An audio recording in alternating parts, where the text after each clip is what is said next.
સુરતપાલમાં visa અપાવવાના નામે Mahakal travels એજન્ટે 13 જેટલા લોકોના 2.13 કરોડ ખંખેરતા પોલીસ ફરિયાદ નોંધવા પામી હતી. સુરતપાલમાં અલગ અલગ દેશોના વિઝા અપાવવાના નામે 2.13 કરોડની છેતરપિંડી કેસમાં ટ્રાવેલ્સ એજન્ટની ધરપકડ કરવામાં આવી હતી. મહાકાલ ટ્રાવેલ્સ એજન્ટ વરુણ રાજુભાઈ પરમારે 13 જેટલા લોકો પાસેથી 2.13 કરોડ રૂપિયા ખંખેરી લીધા હતા, જે બાબતની પાલ પોલીસમાં ફરિયાદ નોંધવા પામી હતી. આરોપી વરુણ પરમાર ક્લાયન્ટને ફિનલેન્ડના ઈ વર્ક પરમિટ વિઝા અને કેનેડાના પરમિટ વિઝા અપાવવાના નામે રૂપિયા 2.13 કરોડની રકમ પડાવી છેતરપિંડી કરી હતી. ભોગ બનેલા લોકોની પાલ પોલીસે ફરિયાદ નોંધી આ ફરિયાદના આધારે પોલીસે ગુનો નોંધી તપાસ શરૂ કરી ફરાર આરોપી વરુણ પરમારને ઝડપી વધુ તપાસ સાથેની પૂછપરછ આરંભી હતી.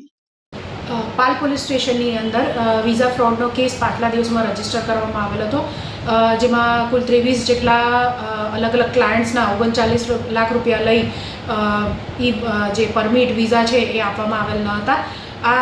જેની અંદર અગાઉ એક આરોપીની ધરપકડ કરવામાં આવેલી હતી. આ ગુનાની તપાસ હાલ પાલ પોલીસ સ્ટેશનમાં ચાલુ છે. જે દરમિયાન વરુણભાઈ રાજુભાઈ પરમાર નામનો ઈસમ જે પોતે પણ વિઝાનું કામ કરે છે, તેની સંડોવણી જણાઈ આવતા પાલ પોલીસ સ્ટેશન દ્વારા તેની ધરપકડ કરી રિમાન્ડ લઈ ઇન્વેસ્ટિગેશનની કાર્યવાહી આગળ ચાલુ કરવામાં આવી છે.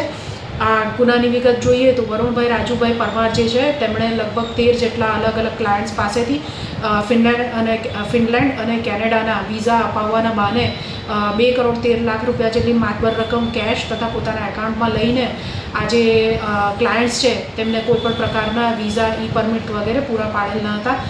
તપાસ દરમિયાન તેમની સંડોવણી જણાઈ આવેલ, જેથી પોલીસ દ્વારા તેમની ધરપકડ કરી આગળની કાર્યવાહી કરવામાં આવેલ છે. આરોપી ક્યાંથી ઝડપાયો? આરોપીને પોલીસ દ્વારા ટેકનિકલ સર્વેલન્સ અને એના આધારે પોતાના જે નાસ્તો ફરતો હતો ત્યાંથી ઝડપી પાડવામાં